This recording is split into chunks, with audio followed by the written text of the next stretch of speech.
सुमे, अगं अशी कशी मैत्रीण तू? मुलाचं लग्न ठरलं तरी मला सांगावेसे नाही का वाटले तुला? फोनवर सीमा बोलत होती. सीमा सांगणारच होते ग. अजून वेळ आहे. पण तुझा आवाज का असा वाटतो आहे? तब्येत बरी आहे ना? सीमाने विचारले. हो, काही नाही झाले. बस मन जरा अशांत आहे. तू ये घरी, मग आपण बोलू. बरं येतेच उद्या. माझ्या आवडीची कोथिंबीर वडी करून ठेव. सीमाने फोन ठेवला. सुमन आपल्याच विचारात होती. 2 वर्षापूर्वी लेकीचं नेहाचं लग्न करून दिले. तेव्हा खूप खुश होती. चांगला जावई, चांगले घर मिळाले. नेहाही आनंदात होती. शेखर सगळ्या बाबतीत नेहाचं मत विचारात घेतो. सगळ्या गोष्टी एकमेकांसोबत शेअर करतात. चांगले आहे. असा जावई नशिबाने मिळतो. नेहाची सासू शांत आहे. सासरे गेल्या वर्षी आजारपणात गेले. त्या नेहाला काही सूचना देत बसत नाहीत. तुला जमते तसं कर म्हणतात. मग मीही असं नेहाच्या सासूसारखं आता अलिप्त राहायचं का? जमेल का मला? ए सीमा, कशी आहेस? घरात आल्या आल्या सुमनने विचारले. मी मजेत आहे. मुलगा सून सगळं बघतात. मी काहीही घरात लक्ष देत नाही. निवांत राहते. तू बोल. काय बोलायचे म्हणलीस ना काल? सीमा, तेव्हा समीर आणि सावनी एकमेकांना अनुरूप आहेत. एकत्र काम करतात. सावनी हुशार, सुंदर आहे.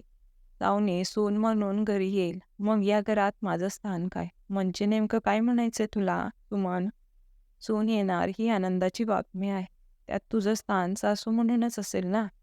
सीमा, सीमा, ज्या समीरला मी त्याच्या वडिलांच्या माघारी इतकी वर्ष सांभाळले, तो आता एका क्षणात त्याच्या बायकोचा होणार. माझं स्थान मग डगमळीत नाही का होणार? हाच प्रश्न मला पडला आहे सुमन. अगं, नेहाचं लग्नाच्या वेळी हाच प्रश्न तुला का नाही पडला? कारण ती मुलगी आहे. आज ना उद्या सासरी जाणार. हे तू गृहीत धरून होतीस ना? हो. सीमा, पण नेहा सासरी गेली. जावई इथे नाही ना राहायला आला. इथे सून आणि मी समीरला तिच्यासोबत शेअर करणार आहे. हेच तर कुठेतरी खुपतंय ग मला, सुमन म्हणाल. मग विचार कर सुमन, नेहाच्या सासूला पण सेम हाच प्रश्न नसेल का पडला? खरं म्हटलं तर ज्यांना मुलगा आहे ती प्रत्येक बाई मुलाचे लग्न ठरते तेव्हा या अवस्थेतून जातच असणार. कसा विचार करत असेल प्रत्येक आई? ती भावनेला महत्त्व देते की वास्तवाला? सुमन, तुला का वाटते की तुझं स्थान डगमळीत होईल? सीमा, त्या दिवशी बैठक होती. सावनीच्या घरी सावनीची आई दोघांना बोलले की जरा बाहेर फिरून या. तर समीर लगेचच उठून गेला. मला एका शब्दानेही विचारले नाही ग. माझं मत तो विचारात घेणारच नाही का? सुमन, तू मागे मला बोलली होतीस की नेहाची सासू नेहाला काहीही बोलत नाही. तिच्या पद्धतीने सगळं करते नेहा. मग मला सांग, शेखर ही त्याच्या आईला काहीच विचारत नसेल का? किंवा त्यांचं मत विचारात घेत नसेल का? नेहा म्हणेल ती पूर्व दिशा. कसं असतं ना सुमन, आपली लेक आणि जावई आनंदात असावे असं प्रत्येक आईला वाटतं. तसंच सून आणि मुलाच्या बाबतीत आपण विचार करायला हवा. अगं, तू लग्न करून या घरी आली तेव्हा तुझ्या सासूचं राज्य होतं. प्रत्येक गोष्ट तिला विचारून करायची. मग हळूहळू या घरात तुझा जम बसू लागला. मग कुठे तुझं राज्य सुरू झालं. ते आज सगळ्यात सुरू आहे. सीमा, तुझं बरोबर आहे. पण परवाचीच गोष्ट बघ. मी बाल्कनीत बसले होते. तिचा अनय त्याची आई आणि बायकोसोबत बाहेर निघालेला. अनयने कार सुरू केली तर त्याची बायको पूजा पटकन अनयच्या शेजारी जाऊन बसली.